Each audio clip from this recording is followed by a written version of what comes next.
UKLO 1 year masters. No IELTS required up to 5 years visa. High visa success rate. Common గా ఉన్న issue వచ్చి ticket ఆశించారు రాలేదు కాబట్టి వ్యతిరేకం అయ్యారు అనేది రాజేష్ మహాసేన్ టికెట్ పోవడం వెనక జనసేన పార్టీ వాళ్ళే ఉన్నారనేది అతని యొక్క అభిప్రాయం. చాలా వీడియోలో కూడా చెప్పారు.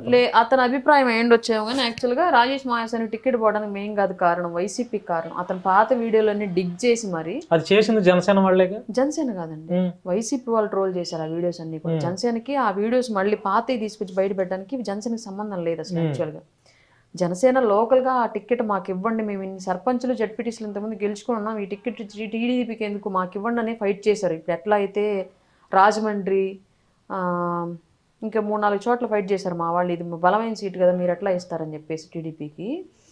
అట్లాంటి ఏరియాల్లో లాగి గన్నవరంలో కూడా అడిగారు తప్ప ఇతన్ని నెగిటివ్ చేయలే. అక్కడ మనం టికెట్ కోల్పోవద్దు, టికెట్ తీసుకోండి మనకనే క్వశ్చన్ చేశారు తప్ప ఇతను నెగిటివ్ చేయలే. మేబీ టీడీపీ ఇతను కాబట్టి ఇంకొకరు టీడీపీ వాళ్ళని పెట్టుండేదేమో బహుశా, అట్లా చేసి ఉంటే. మేము అట్లా చేయలేము. క్వశ్చన్ చేసింది ఒకటే, మేము ఎందుకు ఈ టికెట్ వాళ్ళకి మనం తీసుకుందాం అన్న కాన్సెప్ట్లో వెళ్ళారు మా వాళ్ళు.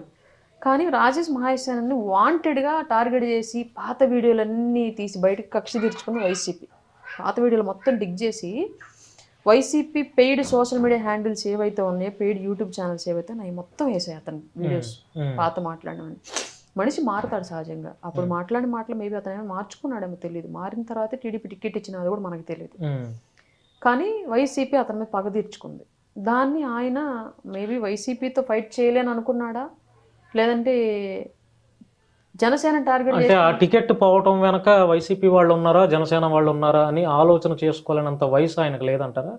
ఇన్ని వీడియోలు మాట్లాడితే ఇంత అనలైస్ట్ చేస్తూ ఉన్నాడు కదా ఆయన. అంటే ఆయన ఇప్పుడు వీడియోల్లో రీసెంట్గా ఇప్పుడు వీడియోలో కూడా చూసుకుంటే ఆయన వీడియో మొత్తం మాట్లాడిన తర్వాత ఎండ్ చేసిన తర్వాత జై భీమ్, జై భారత్, జై మహాసేన, జై తెలుగుదేశం, జై లోకేష్ అని అంటాడు. జై పవన్ కళ్యాణ్ అనట్లేదు, జై జనసేన. ఇంతకుముందు అన్నారు మళ్ళీ జై జనసేన, జై పవన్ కళ్యాణ్, ఇప్పుడు అనటం లేదు. అంటే దాని వెనక ఏంటి? ఇంతకు ముందు అంటే ఆయన అప్పుడు టీడీపీ జనసేన జెండా కప్పుకోవాలి. ఆయన జై జనసేన అన్నప్పుడు కానీ జనసేనకు సపోర్ట్ చేశారు, రావాలని వెయిటింగ్ లో ఉన్నాడు. బట్ ఆయనకి ఎందుకున్న పార్టీలో ఇవ్వలేదు యాక్సెస్. నాకు తెలియదు కారణాలు ఏంటనేది నాకు తెలియదు ఇప్పుడు. ఎందుకంటే నా పరిధి ఒక ఇల్లు, ఒక ఊరు, ఒక జిల్లా అనుకుంటే కళ్యాణ్ గారి పరిధి ఒక రాష్ట్రం, ఒక దేశం.